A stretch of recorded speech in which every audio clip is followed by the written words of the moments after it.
우리 목사님을 소개해 주셔가지고 제가 이제 예전에는 잘 몰랐는데 좀 귀한 많은 사역들을 하고 계시더라고요. 그래서 국내에 이렇게 여러 어, 개척교회들 또 어려운 교회들 또 연합사역 그리고 해외 선교사님들을 또 도우시면서 또 미얀마 우리 이재희 선교사님 또 사역지에서도 여러 센터라든지 많은 것들을 사역을 또 도우시고 참 이런 사역들은 너무너무 귀한 사역이거든요. 정말 눈에 보이지 않지만은 하나님 나라 가운데 정말 귀한 하나님 너무 기뻐하시는 또 귀한 사역을 하고 계십니다. 그래서 제가 이렇게 많은 이렇게 더 소개해드릴 수 있지만은 우리 목사님께서 나오셔서 또 저에게 또 귀한 말씀 전해주시고 또 비전을 저에게 말씀해 주셨습니다.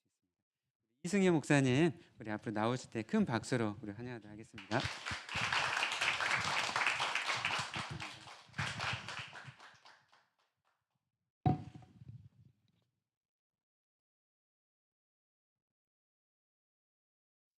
나눌 수 있는 그 기회 주셔서 감사하고요. 제가 목사 14년 차인데 이렇게 설교하려면 이렇게 떨려요. 그래서 아무튼 잘 전할 수 있도록 기도해 주십시오. 같이 한번 기도하시겠습니다. 하나님 아버지 감사합니다. 또 귀한 말씀 전하는 자와 듣는 자가 다 주 앞에 결단할 수 있는 주의 음성 들을 수 있는 시간 될 수 있도록 축복하여 주시옵소서. 성령님 진리 가운데로 인도하여 주셔서 온전히 우리가 말씀을 듣고 행할 수 있는 용기를 주시옵소서. 감사드리며 예수님의 귀하신 이름으로 기도합니다. 아멘. 오늘 그 한 사람의 목사로서 제 인생의 한 그 큰 전환점이 됐던 사건 하나를 소개를 해드리고요. 그것을 제가 어떻게 한 목사가 말씀과 함께 그 삶에서 일어난 일련의 사건들을 어떻게 말씀과 이렇게 씨름했는지, 결국 우리가 어떤 상황 속에서 루터가 얘기한 것처럼 불행한 일은 사단을 대면하는 거고 좋은 것은 하나님을 대면하는 것이 아니라 사실은 어떤 상황 속에서도 하나님을 대면하는 것이거든요. 그렇기 때문에 모든 상황에서 하나님을 파악하려고 하는 그 노력, 그 치열함이 어떻게 말씀과 함께 그 사건들을 해석했는지를 나누면서, 사실 이제 각 직업군이 다 다르지 않습니까? 그러면 목사가 갖고 있는 어떤 제자로서의 치열함과 또 각 직업군에서 씨름하는 어떤 그 씨름의 양상들은 좀 다를 것 같아요. 그래서 일단 제 개인적인 사건이지 않습니까? 그리고 혹은 주관적인 해석일 수 있지만 어떻게 그 주관적인 해석의 어떤 한계를 갖고 있다 할지라도 어떻게 말씀과 씨름하면서 그 속에서 하나님의 뜻을 파악하려고 했는지를 통해서 여러분들이 선한 것은 여러분들이 분별하여 취할 수 있기를 바랍니다. 순종에 관한 것입니다. 그렇죠? 사람이 철들다 보면 이 순종이라고 하는 것이 얼마나 귀한 것인지, 신학교 때는 막 여러 가지 막 이렇게 이론이나 무슨 이렇게 주제들을 배우지 않으면 듣도 보도 못한 신학적인 이론이니까 마음이 뺏깁니다. 그렇죠? 뭔가 지식, 새로운 것들이 주입이 되면 그 포만감이 있잖아요. 근데 이제 철이 들다 보면 그 순종이라는 주제가 얼마나 중요한지를 이제 깨닫게 된 것이죠. 그러면서 이제 제가 접하게 했던 한 구약 학자의 그 문구가 있는데 한국말인데 해석이 필요했어요. 한 5년 이상의 해석이 필요한 거죠. 그래서 제가 한번 읽어보겠습니다. 하나님은 자신을 숨기지도 않고 그렇다고 자신을 드러내지도 않으시고 다만 우리에게 신호를 보내실 뿐이다. 이게 분명 한국말이거든요. 근데 숨지도 않고 드러나지도 않고, 이게 사실은 이 상태가 어떤 상태인지 모르죠. 그렇죠? 다만 우리에게 신호를 보내실 뿐이다. 이제 그 비유하자면 이런 거예요. 그러니까 곰의 그 발자취를 따라가다 보면 종국에는 그 곰이라고 하는 존재를 만나게 되죠. 그리고 사람의 인기척을 따라서 뭔가를 가다 보면 그 사람이라고 하는 어떤 그 만나겠죠. 그러면 오늘 갈라디아서 읽은 것처럼 성령을 쫓아 행하면 그럼 거기에 하나님이 계시냐? 그건 아니잖아요. 그렇죠? 눈에 보이지 않는 하나님을 뭐가 있느냐? 이제 그 고민인 거죠. 거죠. 나름의 이제 그 문장을 이제 이런 식으로도 해석해 보고 저런 식으로도 이제 그 묵상해 본 거예요. 그러면서 이제 어떤 하나의 사건들이 있었습니다. 그 사건들을 좀 소개를 하면서 이 말씀과 어떻게 제가 벌어졌던 사건들을 해석했는지, 그리고 거기서 제가 받은 교훈이 뭔지를 통해서 여러분들과 함께 은혜를 나누려고 합니다.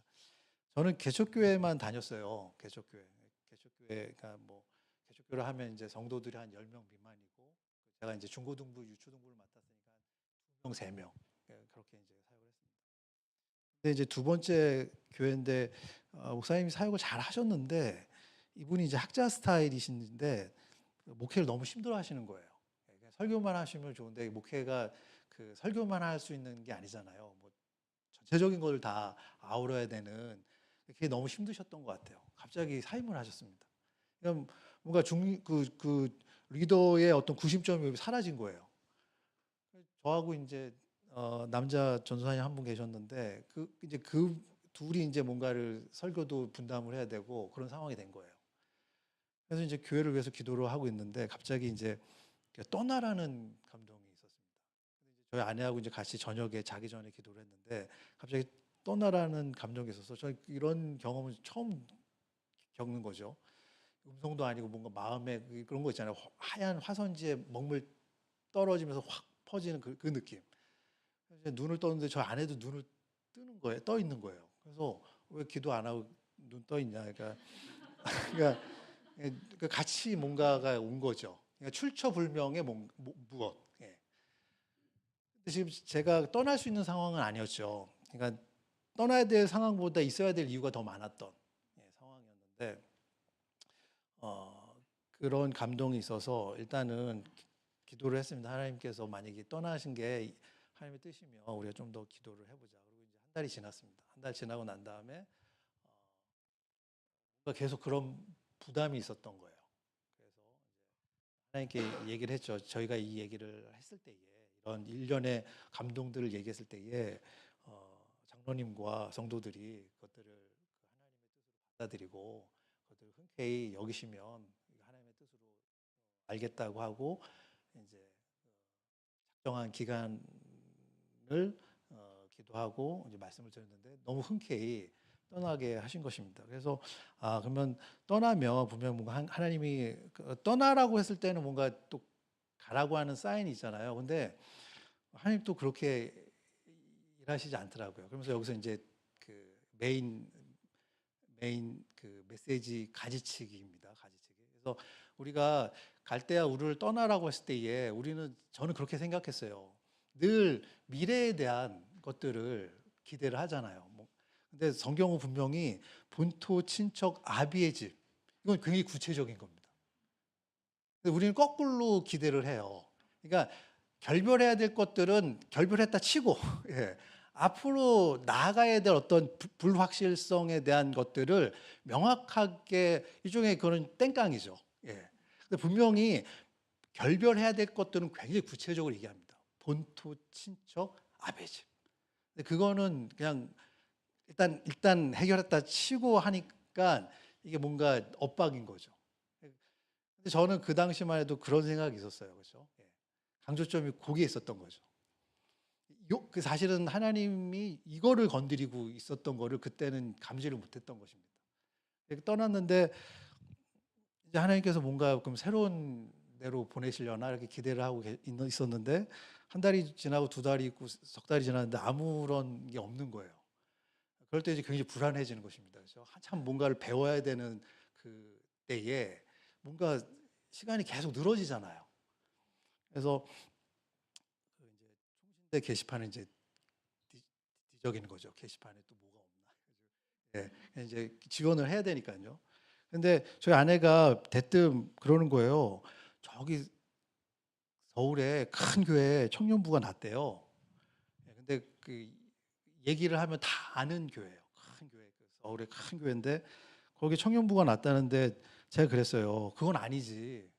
내가 맨날 개척교회만 다니다가 거기는 리더십이라는 것도 경력이라는 것도 이게 계단식으로 되는 건데 그건 너무 과욕이다. 근데 저희 아내가 그러는 거예요. 믿져야 본전인데. 예, 근데 계속 그런 거예요. 믿져야 본전인데, 믿져야 본전인데, 믿져야 본전. 계속 예, 클릭을 하는데도 계속 믿져야 본전인데, 그래서 그래 믿져야 본전이지. 어차피 내 나이 때 뭔가를 배워야 되는 거고 또 그런 큰 교회도 내가 한번 원서를 넣어서 다 경험이지 않습니까? 그래서 냈습니다. 내는데 뭐 그 큰 교회는 다 양식이 있더라고요. 뭐 자기 소개서도요 자기 멋대로 쓴 게 아니라 그 양식이 있어요. 예.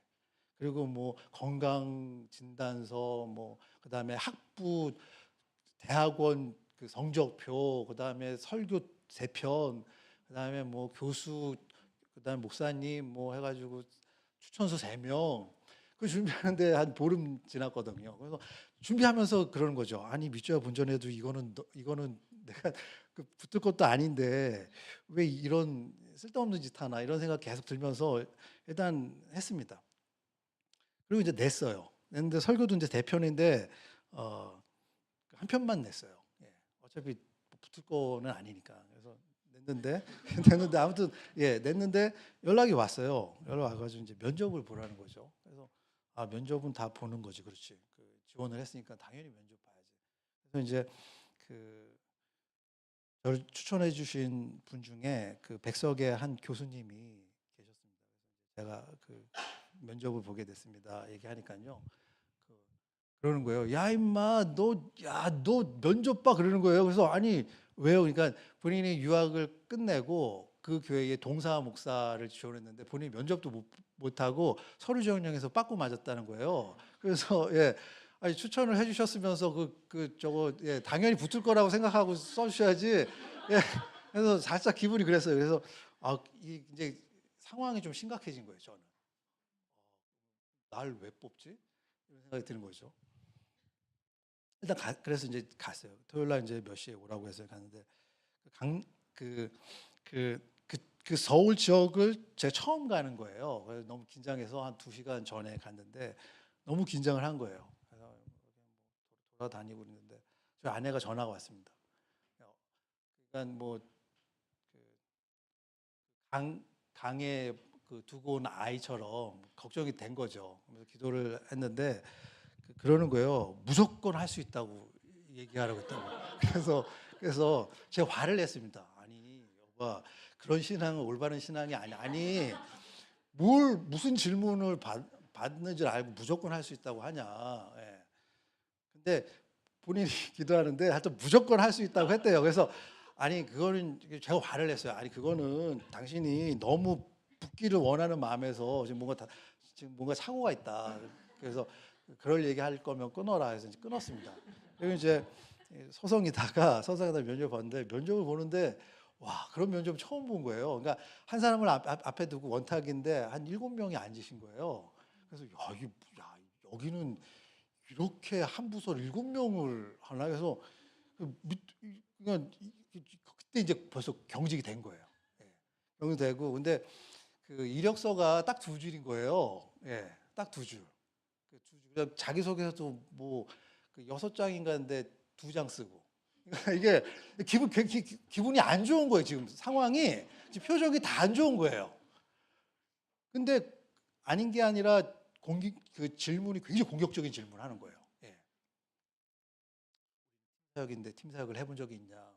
보니까 자기 그 개발에 대한 어떤 게 전혀 없는데 여태까지 뭐 했냐? 뭐 이런 식으로 굉장히 공격적으로. 그러니까 뭔가 이미 그 뭔가 마음이 이렇게 좀 이렇게 상했어. 예, 제가 봤을 때는 상했어. 그래서 아니 이러려면 왜 나를 뽑지 이렇게 했는데 그 면접이 70분이 지나지 않았어요. 분위기가 좀 심상치 않으니까 중간에 탑 리더가 중재를 했어요. 더 이상 뭔가 진행을 해봤자 의미가 없다라는 생각을 하신 것 같아요. 그래서 사실은 본인이 설득을 했다. 다 서류나 이런 것들이 다 조건에 안 맞지만 내가 만나고 싶었다. 그래서 그 설교를 들으면서 하여튼 뭐가 마음에 왔는지는 모르겠지만 이 사람을 좀 만나고 싶다는 생각이 들어서 다 설득을 한 거예요. 그리고 난 다음에 한 가지 질문을 하겠대요. 그래서 그게 뭐냐면 잘할 수 있겠느냐 그 질문이에요. 그러니까 갑자기 머리가 막 이게 혼란, 갑자기 아내가 그렇게 영성이 있었나, 그래서 예, 갑자기 그거를 염두를 했으면 뭔가 이렇게 제가 이런저런 이렇게 말을 좀 붙여가지고 뭔가를 이게 좀 뭔가 되도 않는 얘기지만 뭔가 할 텐데 갑자기 그렇게 훅 들어오는 거예요. 그 딱 한 가지 질문을 던진 거예요. 그러니까 자신 있냐? 근데 이제 제가 기억은 잘 안 나는데 하여튼 뭔가 자신은 없죠. 말하고 벌써 표정하고 다르니까요. 그 경험에서 나오는 자신감이 있잖아요. 근데 대형교회에 대한 어떤 그 상승 욕구가 있었나? 여기서부터 막 추적을 하는 거예요. 근데 아무리 치고 들어오는, 그렇죠? 애서하고 견딜 수 없는 그 무시무시한 존재. 그것을 야곱이 인지하지 못했을 때는, 그렇죠? 예, 형 에서가 보낸 자기라고 생각을 했겠죠. 그렇지만 그 씨름이 거듭될수록 애서하고 견딜 수 없는 그 위험에 찬 그 하나님이, 그렇죠? 자신에게 신음을 거론다는 것들을 감지했던 것처럼 제가 그거를 감지한 것입니다. 그리고 이것을 붙잡고 씨름한 거예요. 제 인생의 가장 결정적인 좋은 선택이라고 생각을 하는 거예요. 그리고 그 씨름을 계속 의미를 찾기 위해서 하나님께 기도를 했습니다. 기도를 했어요. 뭔가 그런 느낌이 있잖아요. 그러니까 답이 없을 것 같은데 그냥 끝도 없는 터널 속으로 제가 스스로 들어가는 느낌인 거예요. 뭐 보이지 않는 하나님이 당연히 뭐가 없는데 나 혼자 뭔가 착각해가지고 그 사건에 무슨 의미를 부여하는 것이 아닐까, 뭐 여러 가지 생각을 했지만 아무튼 저는 그 사건을 씨름하기 시작한 거예요. 그리고 난 다음에 기도하는데 한 달이 지났어요. 한 달이, 제 기억으로 한 달이 좀 지났는데 그때 기도를 하다가 그 기도가 목적이 있어도 기도하다가 이렇게 목사님들도 이렇게 졸아요. 저도 이렇게 기도하다 이렇게 어느 순간 이렇게 눈 뜨면 아이고 또 잤네 그러는 거예요. 예. 그러니까 기도는 좀 오래 하고 싶은데 몸이 안 따르거나 영성이 없어가지고 이렇게 저도 모르게 자요. 자다 보면 편하게 자. 이게 계속 반복이 되다가 그래도 내가 씨름해야지 하고 기도하고 있는데 제가 살짝 꿈인가 뭐 했는데 그때가 이제 교회였어요. 모교였는데 어떤 사건이 두 가지가 스냅 사진처럼 지나갔냐면 중등부 3학년 때 총회를 한다고 하는데 고등학교 선배가 그러는 거예요. 야, 승혁이 쟤 뭐 전도도 열심히 하니까 쟤 이번에 회장 시켜야 되지 않냐. 그 얘기에 기겁을 해가지고 야, 내가 회장 되면 이거 안 되는데 하면서 교회 뒷문으로 이렇게 도망치는 장면 하나 고등부 2학년 때 또 총회가 있었는데 그때도 이제 비슷한 얘기를 들었을 때 야, 이번에 승혁이 회장해야 되지 않냐 했을 때 이제 제가 그걸 기겁해가지고 또 도망가는 그 장면이 생각이 나는 거예요. 그러면서 그 주에 설교가 뭐였냐면 일꾼이 없어서 일할 일꾼이 없다. 근데 그 얘기를 설교를 듣는데 이렇게 들리는 거예요. 내가 너를 마음껏 써본 적이 없다. 이렇게 들리는 거예요. 이게 해석이 안 되는 거예요. 그러니까 이 꿈과 이 메시지와 이게 그 연계성, 그리고 이것과 이전에 있었던 것과의 연계성이 해석이 안 되는 거예요. 그 당시에는. 그런데 제가 그때 뭘 깨달았냐면 하나님이 나를 마음껏 쓰실 수도 없겠다라는 생각이 사실일 수도 있겠다라는 생각이 딱 드는 거예요. 그러면서 제 느낌이 뭐였냐면요. 서운한 거예요. 화가 나는 거예요. 그런 느낌 아십니까? 최선을 다했는데 그게 아니라고 하면요. 그 길을 잃어버리는 거예요. 제가 사역을 어떻게 했냐면요. 진짜 목숨 걸고 했습니다. 그러니까 유초등부 그 사역을 했는데요. 애들이 4명인가 5명밖에 없는데 20명으로 부흥을 했어요. 부흥을 하니까 얘네들 부흥을 하고 난 다음 첫 맞는 어린이 설교인데 이걸 어떻게 할까 하다가 제가요. 그 아이들한테 1대1 설교를 하고 싶은 거예요. 그래서 공테이프를 사다가요. 자, 우리 성경의 안녕 목사님, 마음에 안 들면 다시 리플레이. 이렇게 해가지고 20명을 일일이 공테이프에다가 토요일 날 9시에 시작했는데요. 주일 날 4시에 끝났어요. 그렇게 열심히 했거든요. 그리고 이제 양말에다가 테이프 해가지고 엄마한테 틀어드려 이렇게. 그렇게까지 열심히 했는데 하나님이 이게 아니라니까 길을 잃어버리는 거예요. 화가 나는 거예요. 아니 도대체 이거보다 더하면 순교인데 이거 어떻게 해야 되냐 이렇게 했는데 하나님께서 그러면서 계속해서 제가 항변을 하다가 그 힘이 빠지니까 다시 한번 하나님께 기도를 하는데 그때 이제 사도행전을 제가 읽게 됐습니다. 그러면서 제 신앙사가 어떤 신앙의 유형이었는지를 파악했습니다. 첫 번째는 그 최상의 순종입니다. 그러니까 1992년에 제가 예수님을 만났는데요. 그때 이제 만나고 나니까 너무 좋은 거예요. 예, 이게 우는데 울면서도 좋은 거 있잖아요. 뭔가 와야 될 곳에 당도했다는 그 안도감과 함께 뭔가 하여튼 울면서 하나님께 헌신을 했는데 그리고 이제 목사님이 1993년도는 전도회 합니다 하면 전도만 하는 거예요. 그러니까 하나님이 말씀하시면 즉각적으로 순종을 하는 것이죠.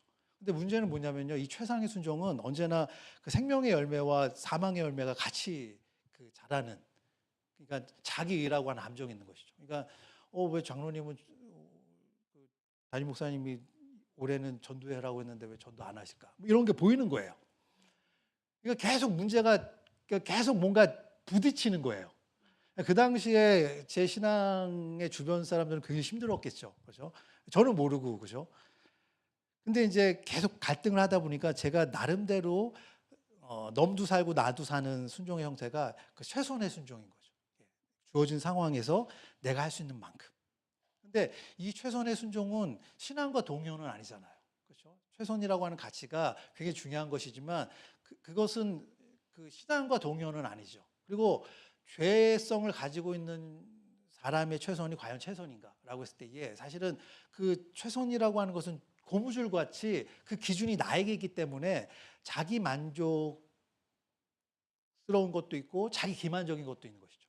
난 최선을 다했다고 하지만 뒤돌아보면 좀 더 할 수 있었던 부분들이 있거든요. 그러니까 충분히 하나님 앞에서 열매를 맺지 못하는 그 함정이 있는 것이죠. 그러니까 자기 최상의 순종이라고 하는 것은 자기 의라고 하는 덫이 있고 최선의 순종이라고 하는 것은 자기 기만이고 자기 만족적인 그래서 충분히 하나님 앞에서 열매를 맺을 수 없는 뭔가 또 다른 뭔가가 있는 것이죠. 그러면서 이제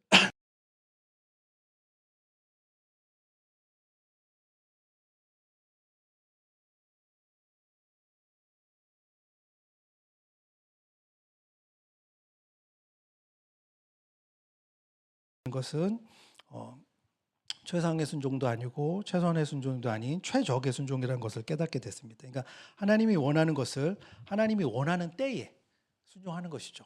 그것은 일종의 그 순종의 내용과 더불어 순종의 그 타이밍, 적시성의 문제를 얘기하는 것입니다. 제가 그거가 없었던 것이에요. 그러니까 무엇을 말씀하시든지 간에 내가 늘 해왔던 방식을 따라서 하나님을 섬긴 거죠. 그러니까 하나님 말씀하소서 내가 듣겠습니다라고 하는 그 하나님과 나 사이에 어떤 그 창조적인 그 건전한 그 긴장 관계가 전혀 없었던 것이죠. 늘 시간이 되면 예배를 드리고 새벽 예배를 드리고 설교를 준비했던 제가 그걸 깨달으면서 하나님께 비로소 회개하기 시작한 것이죠. 그러면서 왜 하나님께서 마음껏 쓸 수 없는지를 깨닫게 된 거예요. 왜 그러면서 꿈이 이제 해석이 된 것입니다. 그 꿈이 뭐냐면요. 저랑 같이 임영원을 하자고 했던 친구들이 큰 대형교회 집사님 되셨고 안수 집사님 되셨거든요. 다 저의 그 부족한 것들을 메울 수 있는 충분한 행정력이 있고 조직력이 있었던 분이에요. 그러니까 같이 뭔가를 어릴 때부터 훈련을 받았으면 충분히 그 교회에서 저한테 공격적으로 질문했던 것들을 메이크업 할 수 있었을 텐데 그게 이루어지지 않았던 것이죠. 그러니까 하나님께서 마음껏 쓰실 수 없는 그 이유들이 있구나라는 것들을 깨달으면서 그러니까 보세요. 제가 뭘 얘기하고자 하냐면 사건들을 통해서 말씀을 통해서 그 의미들을 추적해가는 것이죠. 그러니까 보여지는 것들은 굉장히 당락으로 제가 접근을 했다면 좀 더 하나님이 깊은 곳을 건드리고 있는 것을 놓쳤겠죠. 근데 제가 그것들을 붙잡고 씨름한 것이에요. 근데 거기서 뭘 건드렸냐면 순종이라고 하는 그 가장 그 근저에 있는 가장 핵심, 그렇죠? 그걸 건드린 거죠. 그래서 그 광야교회라고 스데반 선교사님이 집사님이 얘기한 것처럼 광야교회예요. 가기도 하고 서기도 하고 구름 기둥이 피어 서면 스탑해야 되는 거예요. 근데 그 민수기에 보면 이틀 혹은 한 달 혹은 1년 이틀 서가지고 야 그래 야 군장 풀어 했는데 군장 풀었는데 갑자기 또 구름이 오르면 또 가래요. 여러분 그럴 수 있는 영민함을 가지고 있느냐? 그리고 한 달이 지나고 두 달이 지나고 석 달이 지나고 1년이 지났는데 이게 구름 기둥이 피오르지 않아. 머물러 있어야 돼요. 그러면 조급함을 내려놓고 하나님 안에서 안식하면서 그 하나님이 주어진 삶의 자리에서 뭔가 인내로 뭔가 그 삶을 살아낼 수 있는 그 평강이 있는지 고스탑 하는 거거든요. 그게 적시성이고 최적의 순종이라는 것들을 제가 그때 깨달은 거예요. 그러면서 내가 하나님이 마음껏 쓰실 수 없는 수많은 이유들. 그러면서 제가 처음으로 회개하기 시작하고 내 스스로가 임의로 설정했던 수많은 경계선들을 보기 시작한 것이죠. 능력의 한계, 호불호의 경계, 친숙함의 경계. 능력의 한계는 뭡니까? 이것은 될 것 같고 이것은 안 될 것 같고 이것은 이래서 안 되고 저것은 저래서 안 되는. 능력이라는 게 그런 거잖아요. 하나님이 능력을 저도 기도 많이 했거든요. 하나님 능력을 보여주셨는데 능력이라는 게 하나님이 마치 그 물건을 주듯이 이거 능력이다라고 줄 수 있는 게 아니잖아요.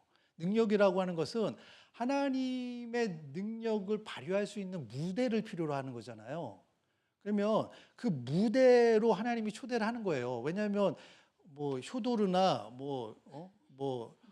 마커헌터 이런 애들이 그 때려도 평상 일반 사람이 때려도 부서지는 합판이 아니라 다른 사람은 몰라도 마크 헌터가 때려야 쪼개지는 어떤 벽돌이 필요로 한 것처럼 하나님의 능력을 보여달라고 했을 때는 그분의 실력 발휘할 수 있는 무대가 필요한 거고 그 안에 우리가 들어가야 되는 거잖아요. 근데 봤을 때는 너무 무서운 거예요.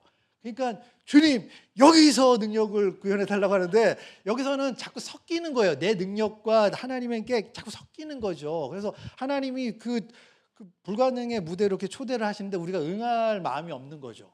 수많은 이건 되고 이건 안 되고 수많은 내가 그어놨던 경계선들이 너무 많은 거예요. 그거를 이제 보기 시작한 것이죠. 그걸 보기 시작한 것이죠. 그래서 최적의 순종은 그 경계를 허물고 하나님이 원하시는 곳으로 가는 것이죠.